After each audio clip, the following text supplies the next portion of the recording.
বান্দরবান বাংলাদেশের ৩ পার্বত্য জেলার মধ্যে অন্যতম একটি হচ্ছে বান্দরবান, যেখানে রয়েছে পাহাড়, ঝর্ণা আর নিজ হাতে মেঘ ছুঁয়ে দেখার এক অবারিত সুযোগ। রয়েছে পাহাড়ের বুক চিরে তৈরি হওয়া পাহাড়ি আঁকাবাঁকা রাস্তা, ছোট বড় অসংখ্য ভিউ পয়েন্ট সহ নীলগিরি নীলাচলের মতো অসম্ভব সুন্দর কিছু পর্যটন স্পট, যেখানে চাইলে মেঘের ভেলায় ভেসে আপন মনে কাটিয়ে দিতে পারেন পুরো একটা দিন।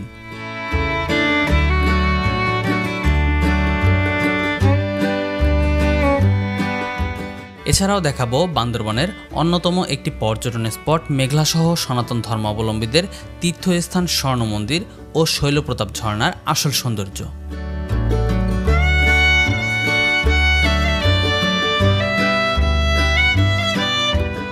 দিগন্তজোড়া সবুজ পাহাড় ও মেঘের লুকোচুরি